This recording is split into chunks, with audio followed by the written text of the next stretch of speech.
Hi folks, today is day 2 of doors. As you saw in the last video, we made up our shaker doors. Today we've got to look at doing the edges, getting the hinges on, getting some finish on and getting them hung. So let's get it done.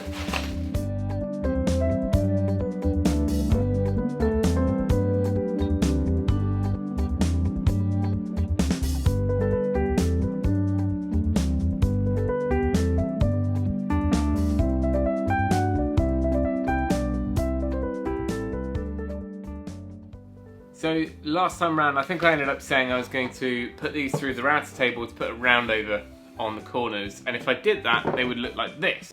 This is one of the oak cabinet doors from our kitchen that was left over, and you can see it's got a soft eased edge on the front. Kind of nice, but a little bit unnecessary for in a workshop. And it's a bit noisy and a bit dusty, and we want to get on with this. So I'm going to just run the plane over just to take off the corners.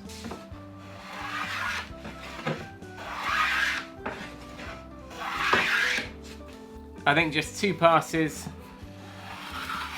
at 45 degrees or thereabouts is enough to just break the edge, and then we can sand it anyway.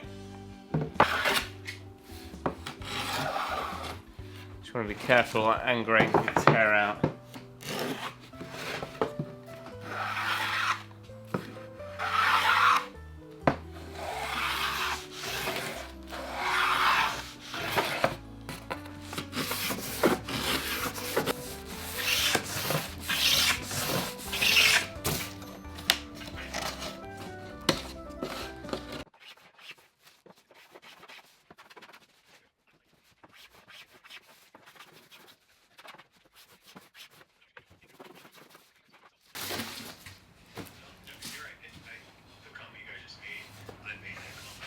I've eased all those corners now with the plane. Now my final bit of work to do is sanding them. I'm just going to put 240 over the whole lot just to make sure everything's nice and soft so we can get varnishing.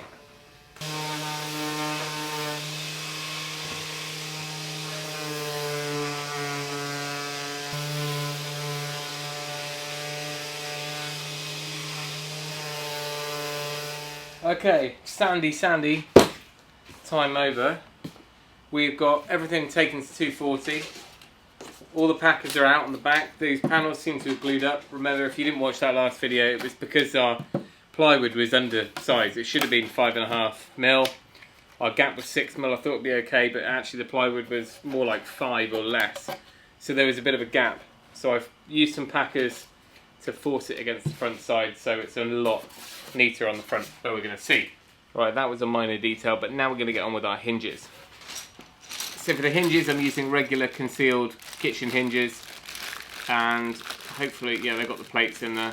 What we're going to do is drill our, I think it's 35mm. I'm going to use this jig like I normally do. That sets it in the right amount from the side, and we're on 4mm. I think these are 3 or 4mm. There's a bit of wiggle room, so we should be alright. I'll leave it on 4. And I'm just going to set it up and drill. Gearbox, well, the gear on this is completely gone. I can't get it into second without a little bit of... There we go, we're in. In the past I've clamped this on each time, but actually if you just position it, I'm just using it flush to the end. That sets it in, obviously by a fixed distance. If we do that all the way around, we're fine.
Right, time to get some finishing done.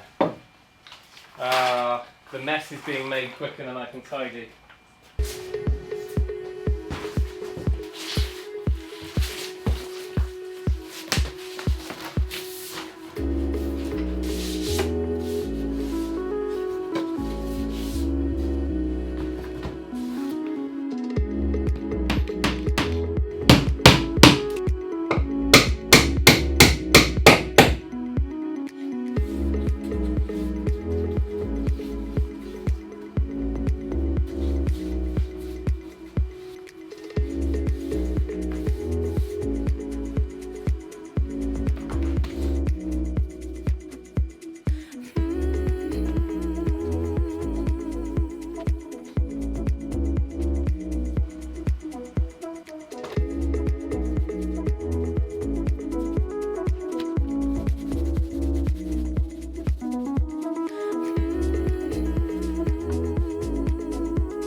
Now it may look like I'm painting in the dark, it's probably just the camera.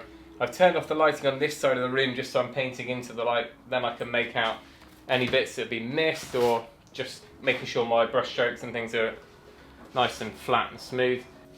I did consider getting the sprayer out, probably would have been a good bit quicker, however a little bit of overspray in here and a bit of hassle, and bearing in mind I've only got a litre of the varnish, I just didn't want to risk running out and having the sprayer half full, so I think I've probably got enough here and it hasn't taken too long to get it done by hand.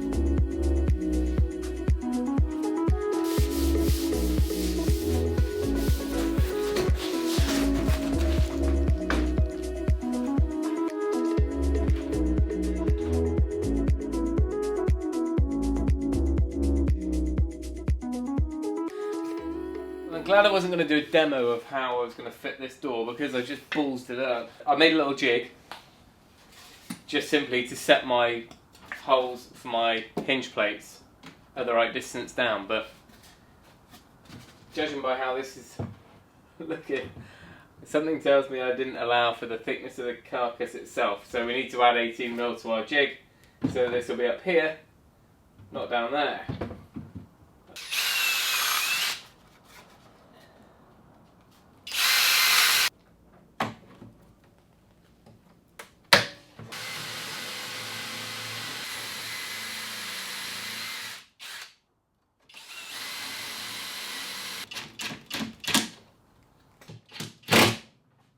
Now, what are the chances? Well, it's looking better. Door is obviously fitting well now. Gaps are all fine, but we are about 10mm, well no, maybe not that much, 8mm off even when it's adjusted all the way in. So our holes are too far away from the front of the carcass. I really should have just looked up what the set distance is. Here we go, this is what we needed. Should we do it properly? 37 in. It says we should be 37 in from the front of the carcass, not my guess, which was 32. Let's go again.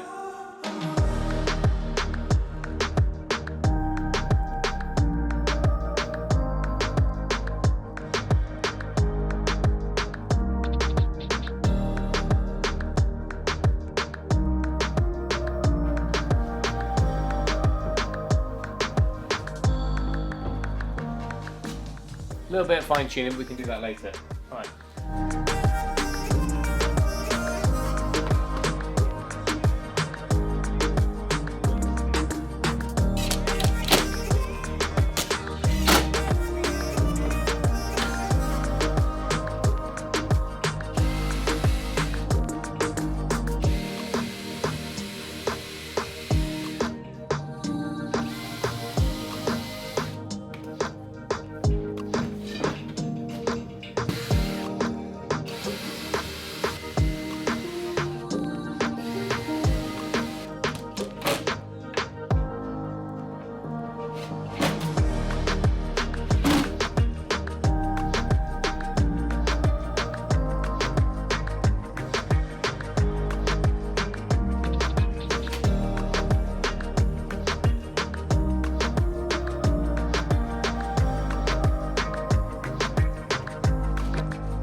We are getting someone out. It's beginning to finally look like I'd hoped it would. Just gotta make sure we get these in right.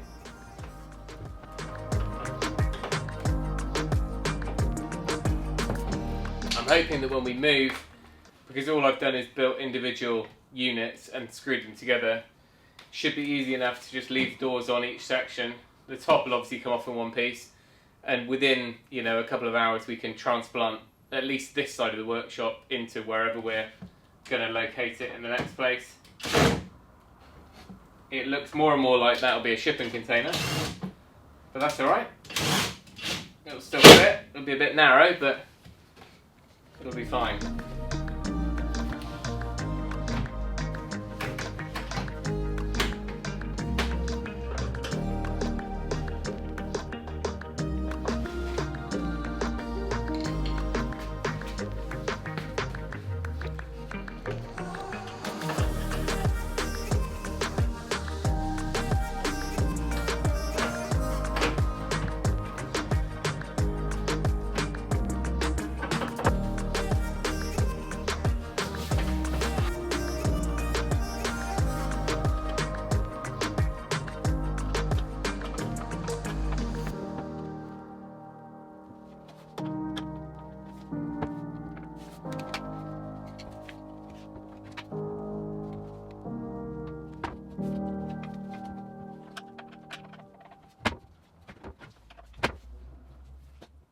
Well, it's only been 8 years in the making, but we finally got something that resembles a respectable workspace. Now, it's not all about looks. It's taken me 8 years to get to this point, and we're just about to move house, so it seems a little bit futile.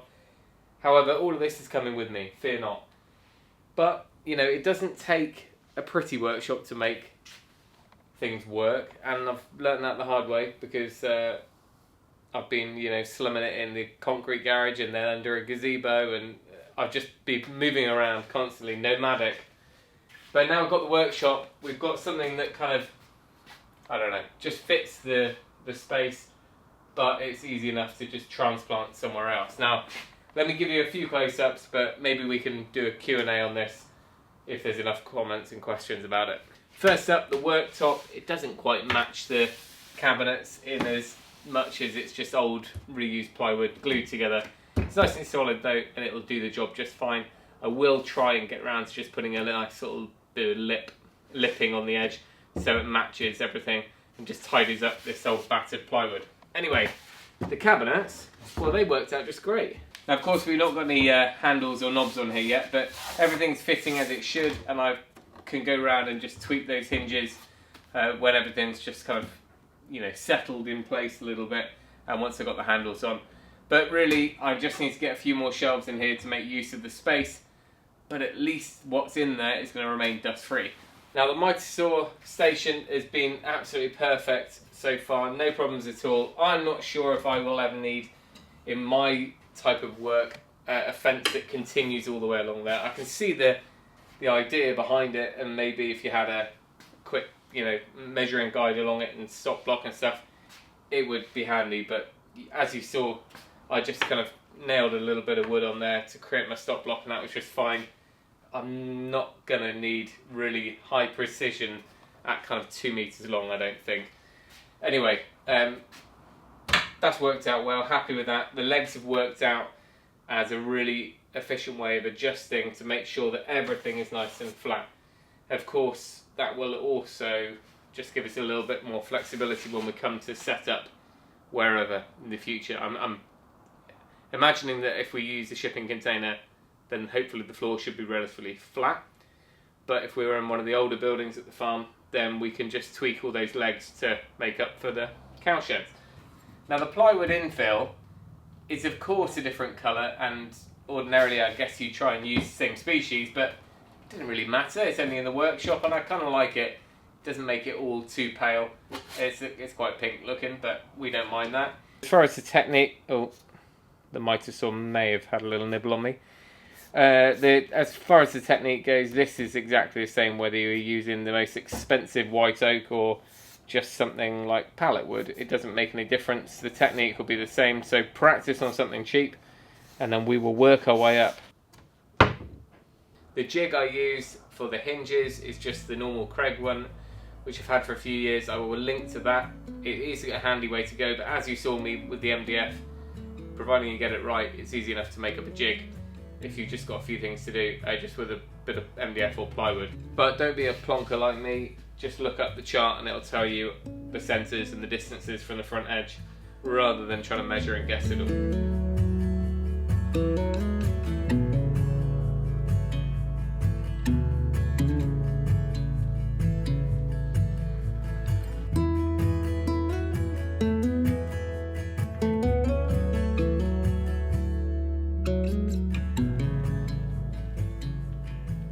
Thank you so much for joining me on my bit of an adventure here to get these cabinets and doors made. Hopefully there was enough there to encourage you to give it a go and make something for yourself.